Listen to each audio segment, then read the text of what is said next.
बार बार कहांगे, हर बार कहांगे कि रख ख्याल की ज़िंदगी ज़रूरी है, रख ख्याल कि ਸਾਹਾਂ ਦੀ ਡੋਰ ਲਮੇਰੀ ਹੈ। ਜੀ ਆਇਆਂ ਨੂੰ ਖੁਸ਼ਾਮਦੀਦ।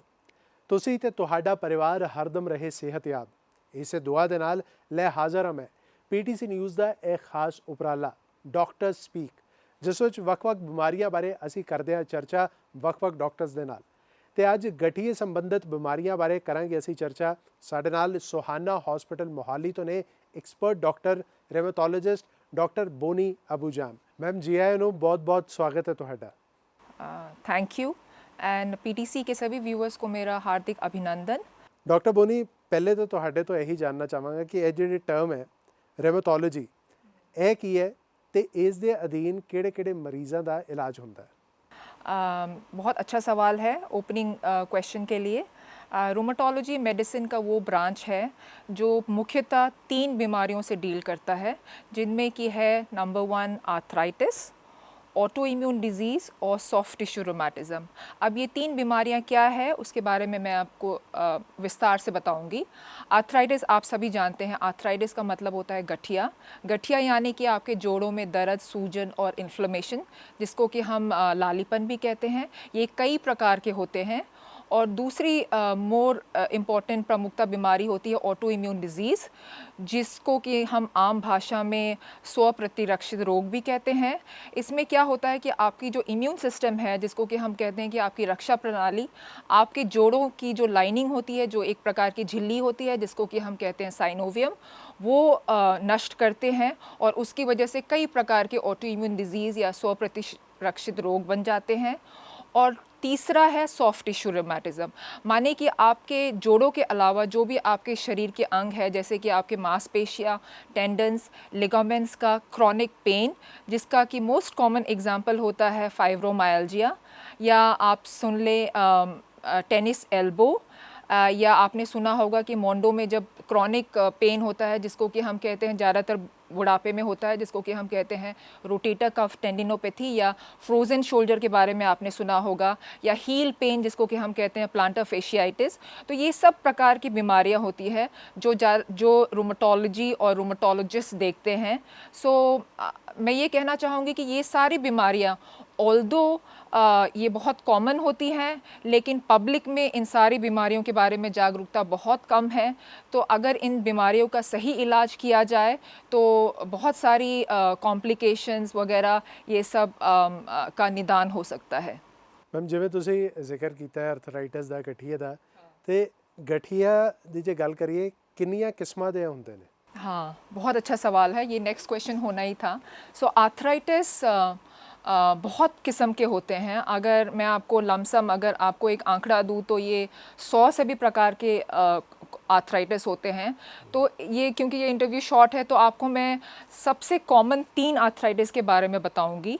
एक सबसे कॉमन आर्थराइटिस होता है ऑस्टियोआर्थराइटिस, जिसको कि हम कहते हैं एजिंग रिलेटेड गठिया, यानी कि ये ज़्यादातर इसको डीजेनरेटिव आर्थराइटिस भी कहते हैं। तो ये यूजुअली 50 की उम्र के बाद शुरू होता है। इनमें मेल और फीमेल, लड़का और लड़की दोनों में इक्वल प्रपोर्शन में, इक्वल संख्या में होती है। बेसिकली क्या होता है, आपके जोड़ों के बीच में एक लाइनिंग होती है जिसको कि हम कहते हैं कार्टिलेज। जो कार्टिलेज जो कि कुशन करती है, वो लाइनिंग पतली हो जाती है, उसकी वजह से दोनों घुटने रगड़ने लग जाते हैं और उसकी वजह से आपका जो कार्टिलेज का लाइनिंग एक्सरे में जो आपको गैप दिखाई देता है, वो गैप बंद हो जाता है और दोनों हड्डी एक दूसरे से रगड़ने लग जाती है और उसकी वजह से बहुत दर्द होता है। तो ये एक किस्म का डीजेनरेटिव आर्थराइटिस है। कॉमनली जो जोड़ में ये ऑस्टियोआर्थराइटिस या डीजेनरेटिव आर्थराइटिस जो हो सकता है आपके घुटने में, फिर उसके बाद आपके कूलों में, ज़्यादातर आपके वेट बेयरिंग जॉइंट्स में, और कभी कभी होता है कि आपके ये उंगली के जो जॉइंट्स होते हैं उनमें होता है। तो यूजुअली आम तौर पे जो जोड़ सबसे ज़्यादा यूज़ में होते हैं उनमें होता है ये ऑस्टियोआर्थराइटिस या डीजेनरेटिव आर्थराइटिस।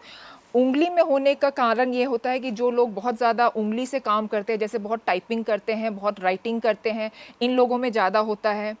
और ये एक प्रकार का नॉन इन्फ्लेमेटरी आर्थराइटिस है। दूसरा जो आर्थराइटिस है वो आम भाषा में हम बोलते हैं गठिया भाई या रूमेटॉइड आर्थराइटिस, जो जिसमें एक प्रकार का जिसमें इन्फ्लेमेटरी आर्थराइटिस है। इसका मैकेनिज़्म और ऑस्टियोआर्थराइटिस का मैकेनिज़्म बिल्कुल डिफरेंट है। यूजुअली जो गठिया बाई या रूमेटॉइड आर्थराइटिस होता है वो यूजुअली यंग एज में होता है, जैसे कि 20 से 40 साल के बीच में होता है। जोड़ों में बहुत दर्द, सूजन और बहुत ज़्यादा लालीपन होता है। जोड़ों का काम जो करना चाहिए वो नहीं हो पाता है। छोटे छोटे जोड़ों के अंग, आपके हाथ, आपके पैरों में सूजन आ जाती है, अकड़ापन आ जाता है। तो ये रूमेटॉइड आर्थराइटिस ये सेकेंड कॉमन गठिया है ऑस्टियोआर्थराइटिस के बाद।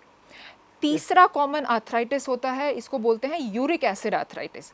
यूरिक एसिड, जिन लोगों में यूरिक एसिड की मात्रा ज़्यादा होती है, नॉर्मल यूरिक एसिड का लेवल होता है 3.5 से 6.5 के अराउंड लगभग।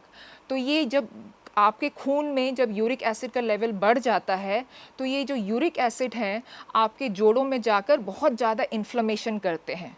तो यूजुअली यूरिक एसिड का गठिया इन कंपैरिजन टू लड़कियों के मुकाबले लड़कों में ज़्यादा होता है। लड़कियों में आपके महीने का पोस्ट मेनोपॉजल एज में ज़्यादा होता है यूरिक एसिड का गठिया।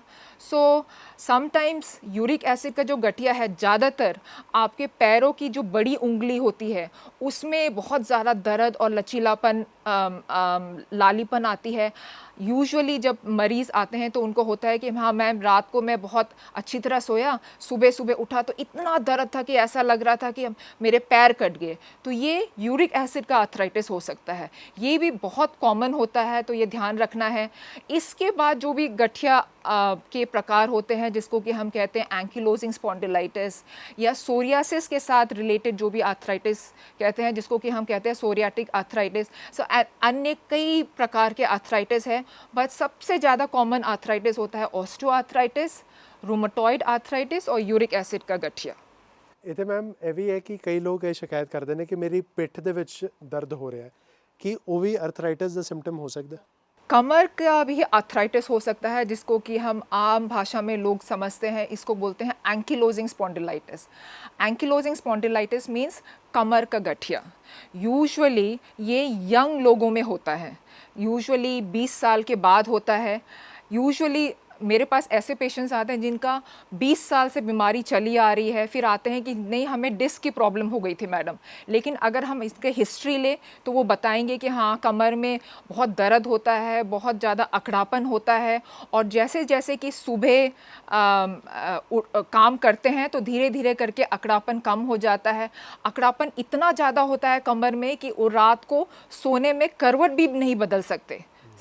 ठीक है, तो मोस्ट ऑफ द टाइम ये जो एंकिलोजिंग स्पॉन्डिलाइटिस है वो मिसडाइग्नोज हो जाता है, और जनरली अगर आपको ये पता नहीं हो कि कमर का भी गठिया हो सकता है जिसको कि हम आम लैंग्वेज में स्पॉन्डिलोआर्थ्रोपैथी कहते हैं, तो ये बाद में अगर बहुत देर के बाद अगर इसकी डायग्नोसिस बनी तो तब तक पूरी आपकी जो स्पॉन्डिलाइटिस स्पॉन्डिलोआर्थ्रोपैथी है बहुत ज़्यादा एडवांस हो चुकी होती है। आपकी कमर का आपकी जो जोड़ है और आपकी जो गर्दन है वो पूरी तरह जुड़ जाती है, जिसकी वजह से आप ना ही आगे झुक पाते हो ना ही साइडवेज झुक पाते हो। तो इसका अगर जल्दी समय में जल्दी अगर इनकी डायग्नोसिस हो जाए तो बहुत सारे कॉम्प्लिकेशन जो हैं हम इसको प्रिवेंट कर सकते हैं। ਡਾਕਟਰ ਸਾਹਿਬ ਤੁਹਾਡੇ ਤੋਂ ਇਹ ਜਾਨਣਾ ਚਾਹਾਂਗਾ ਕਿ ਅੱਜ ਕੱਲ੍ਹ ਕਨੈਕਟਿਵ ਟਿਸ਼ੂ ਜਿਹੜਾ ਹੈ ਉਸ ਦੀ ਬਿਮਾਰੀ ਬੜੀ ਆਮ ਵੇਖਣ ਨੂੰ ਮਿਲਦੀ ਹੈ, ਪਰ ਇਹ ਬੇਸਿਕਲੀ ਹੈ ਕੀ? बहुत अच्छा सवाल अगेन। कनेक्टिव टिश्यू डिज़ीज़ भी एक प्रकार का ऑटो इम्यून डिज़ीज़ है जिसमें कि आपके शरीर के जो अंग हैं इनको जोड़ने वाले जो आपके बॉडी पार्ट्स हैं उनमें सूजन हो जाती है, जिसको कि हम कहते हैं कोलाजन मोस्टली। इसका दूसरा नाम होता है कोलाजन वास्कुलर डिज़ीज़ या ऑटो इम्यून डिज़ीज़। इनमें अगेन बहुत कई प्रकार के कनेक्टिव टिश्यू डिज़ीज़ होते हैं। आई डोंट नो वेदर आपने सुना होगा रूमेटॉइड आर्थराइटिस भी एक प्रकार का कनेक्टिव टिश्यू डिज़ीज़ है, उसके बारे में हम ऑलरेडी चर्चा कर चुके हैं। दूसरा इम्पॉर्टेंट कनेक्टिव टिश्यू डिज़ीज़ है सिस्टमिक लूपस एरिथेमेटोसिस, आपने सुना होगा, जिसको कि आम भाषा में हम लूपस भी कहते हैं। लूपस में बेसिकली क्या होता है कि आपकी जोड़ों के अलावा आपकी चमड़ी में दाने आ जाते हैं, बाल ज़्यादा झड़ने लग जाते हैं, आपके मुंह में घाव वगैरह आ जाते हैं, तो ये लूपस के लक्षण हो सकते हैं। दूसरा कनेक्टिव टिश्यू डिज़ीज़ जो थोड़ा बहुत कॉमन होता है वो होता है स्क्लेरोडर्मा, जिसमें कि आपकी चमड़ी में सख्तापन, आपके लंग्स में सख्तापन आ जाता है। ठंडे पानी में अगर आप अपने हाथ डालें तो हाथ सुन्न हो जाते हैं, नीले हो जाते हैं। इसके अलावा भी और भी कई कनेक्टिव टिश्यू डिजीज़ है जिसको कि हम कहते हैं ज़ोग्रेन सिंड्रोम, जिसमें कि आपके आँखों में बहुत ज़्यादा ड्राइनेस आ जाती है, आपके मुंह सूख जाते हैं, बार बार आपको पानी लेना पड़ता है, दांत वगैरह ख़राब हो जाते हैं। इसके अलावा भी कनेक्टिव टिश्यू डिजीज़ ऐसी बीमारी है जो कि आपके किसी भी अंग को प्रभावित कर सकते हैं, जैसे कि आपके खून की नाली जिसको कि हम बोलते हैं वास्कुलाइटिस, या आपके मसल्स जिसको कि कहते हैं हम मायोसाइटिस। सो अन्य ऐसे बहुत सारे बीमारियां हैं जिसको कि हम कनेक्टिव टिश्यू डिजीज़ के नीचे लाते हैं, और ये सारी बीमारियां भी रूमेटोलॉजिस्ट ही ट्रीट करते हैं। ਬਿਮਾਰੀਆਂ ਤਾਂ ਸੁਣ ਕੇ ਤੇ ਮੈਨੂੰ ਵੀ ਆਪ ਵੀ ਡਰ ਲੱਗ ਰਿਹਾ ਮੈਮ, ਪਰ ਇਹ ਜਾਨਣਾ ਚਾਹਾਂਗਾ ਕਿ ਇਸ ਦਾ ਕੋਈ ਪੁਖਤਾ ਇਲਾਜ ਵੀ है? ऑब्वियसली वो सबसे $1 मिलियन क्वेश्चन है। इनका इलाज ज़रूर है। पुराने ज़माने के मुकाबले में आज की जो दवाइयाँ हैं वो इतनी एडवांस हैं कि आपको पूरी तरह आपकी बीमारी को शांत कर सकता है। ऐसे बहुत सारे इंजेक्शंस मार्केट में आ गए हैं जो आपकी बीमारी को पूरी तरह बिल्कुल भी शांत कर सकता है। इनफैक्ट ऐसे इंजेक्शंस आ गए हैं जो मरीज़ साल में एक बार लेता है और पूरे साल उनका बिना किसी दर्द, बिना किसी सूजन के उनका इलाज हो पाता है, आराम मिलता है उनको। सो अभी मैं तो ये कहूँगी कि गठिया से ग्रस्त जितने भी मरीज़ हैं उनके लिए बहुत अच्छा पॉजिटिव न्यूज़ है उनको लुक फॉरवर्ड करने के लिए। देयर इज़ होप कि जो कोई भी गठिया का मरीज़ है इन इंजेक्शंस के वजह से आपको अपना होप नहीं छोड़ना चाहिए एंड इनका इलाज करवाएं। ਤੇ ਇੱਥੇ ਇਹ ਵੀ ਜਾਨਣਾ ਚਾਹਾਂਗਾ, ਮੈਨੂੰ ਲੱਗਦਾ ਵਿਊਅਰਸ ਦੇ ਦਿਮਾਗ ਵਿੱਚ ਆ ਰਿਹਾ ਹੋਏਗਾ ਕਿ ਇੰਜੈਕਸ਼ਨ ਤੇ ਅਸੀਂ ਲਵਾ ਲਈਏ ਪਰ ਉਸ ਦਾ ਕੀ ਸਾਈਡ ਇਫੈਕਟ भी कोई हो सकता?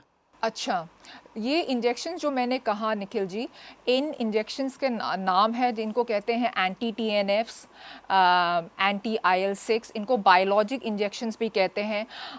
आम तौर पे पब्लिक में बहुत सारे मिथ्स हैं कि ये इंजेक्शंस सेफ़ नहीं हैं एंड ऑल दैट, बट मैं ये कहना चाहूँगी कि ये इंजेक्शन जो है, ज़्यादातर इंजेक्शंस बहुत सारे सेफ्टी स्टडीज़ के बाद ही मार्केट में मरीज़ों के लिए यूज़ होता है। तो जिस तरह ये इंजेक्शन जो है मैं कहूँगी कि ये ना के बराबर साइड इफ़ेक्ट्स है, लेकिन इसमें एक वर्ड ऑफ क्वेश्चन ये है कि ये इंजेक्शंस आप अपने आप से नहीं ले सकते। इसको लेने से पहले आपके शरीर की जांच होगी कि आपको ये इंजेक्शन हम दे भी सकते हैं कि नहीं। सो आप पहले आप अपने रूमेटोलॉजिस्ट से मिलें, आप सुहाना हॉस्पिटल आएँ, उसके बाद हम देखेंगे कि आपको ये इंजेक्शंस दे सकते हैं कि नहीं। सो मेरा कहने का मतलब ये है कि ये इंजेक्शंस हैं, सेफ़ हैं, लेकिन डॉक्टर के प्रिस्क्रिप्शन के बगैर आप ना लें। ਇਹਦੇ ਮੈਮ ਮੈਂ ਅਕਸਰ ਵੇਖਿਆ ਹੈ ਕਿ ਲਿਖਿਆ ਹੁੰਦਾ ਹੈ ਗਠੀਏ ਦਾ ਸ਼ਰਤੀਆ ਇਲਾਜ, ਦੇਸੀ ਦਵਾਈ ਸਾਡੇ ਕੋਲ ਅਵੇਲੇਬਲ ਹੈ ਤੇ ਲੋਕੀ ਅੰਨੇਵਾਹ ਉਸ ਦਾ ਇਸਤੇਮਾਲ ਵੀ ਕਰੀ ਜਾਂਦੇ ਨੇ। ਉਹਨਾਂ ਨੂੰ ਕੀ ਨੁਕਸਾਨ ਹੋ ਸਕਦਾ ਤੇ ਇਹਦਾ ਇਸਤੇਮਾਲ ਕਰਨਾ ਵੀ ਚਾਹੀਦਾ कि नहीं? अच्छा, ये जो निखिल जी, ये जो देसी दवाइयाँ हैं, ज़्यादातर जो देसी दवाइयाँ जो लेते हैं वो होती है स्टेरॉइड, और होती है कुछ में होता है मेटल भी होता है।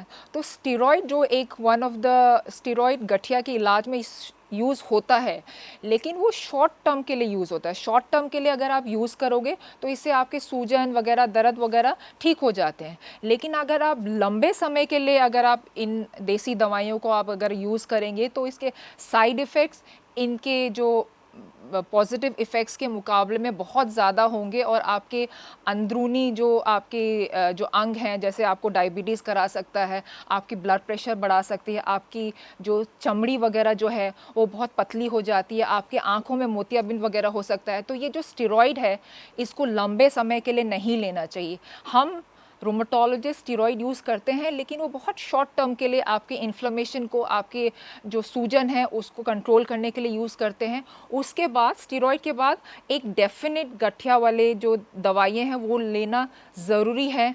और दूसरी जो दवाइयाँ हैं जो जिनका कोई हमें पता नहीं है, उसमें मेटल्स होते हैं, उससे गुर्दे वगैरह, आपके नस वगैरह ख़राब हो सकते हैं। तो मैं तो यही कहूँगी कि आप इन दवाइयों को ना लें तो आपके लिए बेहतर होगा, आपके शरीर के लिए बेहतर होगा। ਡਾਕਟਰ ਸਾਹਿਬ ਇਹ ਜਾਨਣਾ ਚਾਹਾਂਗਾ ਕਿ ਕਈ ਲੋਕ ਇਹ ਵੀ ਹੁੰਦੇ ਨੇ ਕਿ ਗਠੀਏ ਦਾ ਅਸੀਂ ਇਲਾਜ ਨਹੀਂ ਕਰਾਉਣਾ ਜਾਂ ਨਹੀਂ ਕਰਾਉਂਦੇ, ਤੇ ਉਹਨਾਂ ਨੂੰ ਕਿਹੜੀਆਂ ਸਮੱਸਿਆਵਾਂ ਦਾ ਸਾਹਮਣਾ ਕਰਨਾ ਪੈ ਸਕਦਾ? देखिए, गठिए का अगर आप इलाज नहीं करोगे तो मैं तो कहूँगी कि बहुत आप अपने लिए एक लाइफ सेंटेंस दे रहे हैं। शॉर्ट टर्म में अगर इसके कॉम्प्लिकेशंस हो सकते हैं, एक तो होता है शॉर्ट टर्म और एक तो होता है लॉन्ग टर्म। शॉर्ट टर्म में अगर आप नहीं अगर इलाज कराते हैं तो आपके जोड़ वगैरह इतने दर्द करेंगे कि आप दिनचर्या के जो डेली एक्टिविटीज़ है वो आप नहीं कर पाओगे। सभी चीज़ों के लिए आपको किसी का सहारा लेना पड़ेगा। और लॉन्ग टर्म में अगर आप इलाज नहीं करोगे तो आपके जोड़ वगैरह जो है वो जुड़ जाएंगे, नष्ट हो जाएंगे और काम करना बंद कर देंगे। और ये एक बात बता दूं कि ये जो गठिया है, क्योंकि ये ऑटो इम्यून डिजीज़ है, ये गठिया जोड़ के अलावा शरीर के कई और अंग को भी प्रभावित करते हैं। जैसे कि आप अगर सबसे कॉमन जो गठिया है रूमेटॉइड आर्थराइटिस के बारे में बात करें तो इसका कॉम्प्लिकेशंस ये हो सकता है कि आपके गठिया के नोड्यूल्स हो सकते हैं, माने धब्बे पड़ जाते हैं शरीर में, और आपके लंग्स में सिकुड़ापन आ सकता है, आपके हार्ट को असर कर सकता है, आपके दिल को असर कर सकता है, और समटाइम्स इवन गठिया आपकी जो खून की जो नाली है उसको असर कर सकता है और आपकी गुर्दे तक को आप ख़राब कर सकता है। तो मेरे हिसाब से गठिया का इलाज करना चाहिए। ये सोचो भी नहीं कि गठिया का इलाज ना करें। अच्छा, इस दौरान डॉक्टर साहब ਇਹ ਚੀਜ਼ ਵੇਖੀ ਗਈ ਹੈ ਕਿ ਜੋ ਲੋਕ ਇਸ ਬਿਮਾਰੀ ਤੋਂ ਦੋ ਚਾਰ ਹੋ ਰਹੇ ਹੁੰਦੇ ਨੇ ਉਹਨਾਂ ਨੂੰ ਕੀ ਕੁਝ ਖਾਣ ਪੀਣ ਦਾ ਪਰਹੇਜ਼ ਵੀ ਕਰਨਾ ਚਾਹੀਦਾ? बैकग्राउंड में ये बता दूं कि परहेज़ वाले जो भी स्टडीज़ हैं ये कोई भी सक्सेसफुल नहीं हुए हैं। भगवान ने जो भी हमारे लिए खाने के पदार्थ जो भी बनाए कुछ ना कुछ न्यूट्रिएंट्स दे कर भेजा है।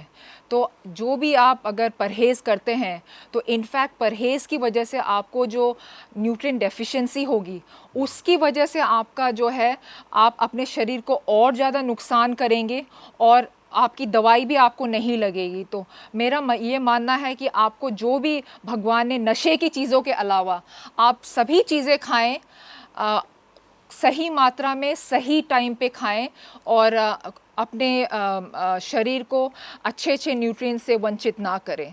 तो ये जो परहेज़ वाले जो भी है जैसे ग्लूटेन फ्री डाइट या आप दाल नहीं लेते हो, आप ये दही चावल वगैरह जो भी है, तो ये सारे जो परहेज़ वाले डाइट है मैं तो ये कहूँगी कि कोई भी सक्सेसफुल नहीं हुए हैं और आपको अपने शरीर को इन सारी खाने के पदार्थों से वंचित नहीं करनी चाहिए और सही समय पे खाना चाहिए, सभी चीज़ों को खाना चाहिए, सही मात्रा में खाना चाहिए और अपने शरीर का ठीक देखभाल करना चाहिए। बिल्कुल, सोशल मीडिया ते या व्हाट्सएप के जरिए जो मैसेज आता ब्लाइंडली फॉलो ना करो, अपने विवेक का अपने विजडम का इस्तेमाल करो तो सही डॉक्टरी सलाह जरूर लो। इतने डॉक्टर साहब एक सवाल साढ़े को आया है साढ़े व्यूअर्स के जरिए, वो जानना चाहते हैं, जो मैंने लगता है बहुत सारा लोग ने जोड़े वो जानना चाहेंगे कि गठिए के मरीज़ों को कि कोविड की वैक्सीन लेनी चाहिए है? मैं ये कहूँगी कि कोविड की बीमारी के साथ जो भी रिस्क और कॉम्प्लिकेशंस हैं वो वैक्सीन के अगेंस्ट वैक्सीन के कंपैरिजन में कहीं दुगुना ज़्यादा है। सो हर गठिया के मरीज़ों को कोविड का वैक्सीन लगाना चाहिए और अपने आप को कोविड बीमारी के अगेंस्ट में अपने आप को प्रोटेक्ट करना चाहिए। और इसमें मैं ये भी कहूँगी कि आप ना वैक्सीन का चॉइस ना करें। कौन सी वैक्सीन सबसे ज़्यादा इम्पॉर्टेंट है वो ज़्यादा ज़रूरी नहीं है।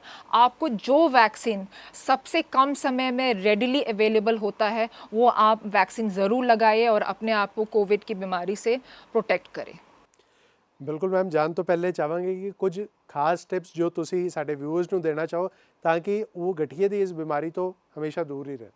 हमने गठिया बाई के बारे में हमने थोड़ी जानकारी प्राप्त की।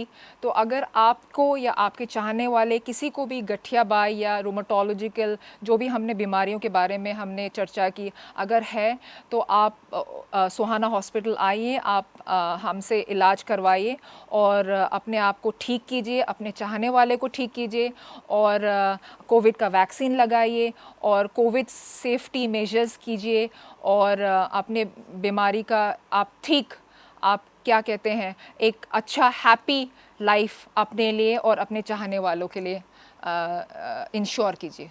बहुत बहुत धन्यवाद मैम, तुहाडा साडे नाल जुड़न लई ते इन्ने विचार साडे नाल साझे करन लई बहुत बहुत शुक्रिया। थैंक यू वेरी मच मुझे आपके स्टूडियो में बुलाने का और आपके साथ रूमेटोलॉजी के बारे में चर्चा कॉन्वर्सेशन करने का। Thank you very much Nikhil ji और पीटीसी के सारे व्यूअर्स को मेरा फिर से शत शत अभिनंदन। Thank you. ਵਾਕਈ ਜ਼ਿੰਦਗੀ ਨੂੰ ਜ਼ਿੰਦਾਬਾਦ ਕਹਿਣਾ ਹੈ, ਆਪਣਾ ਤੇ ਆਪਣਿਆਂ ਦਾ ਭਰਪੂਰ ਖਿਆਲ ਰੱਖਣਾ ਹੈ ਤੇ ਵੇਖਣਾ ਭੁੱਲਣਾ ਨਹੀਂ ਹੈ ਡਾਕਟਰ ਸਪੀਕ ਹਰ ਐਤਵਾਰ ਸ਼ਾਮੀ 5 ਵਜੇ। ਅਗਲੇ ਹਫਤੇ ਇੱਕ ਨਵੀਂ ਬਿਮਾਰੀ ਬਾਰੇ ਮੁੜ ਤੋਂ ਕਰਾਂਗੇ ਚਰਚਾ। ਦਿਓ ਇਜਾਜ਼ਤ, ਰੱਬ ਰਾਖਾ।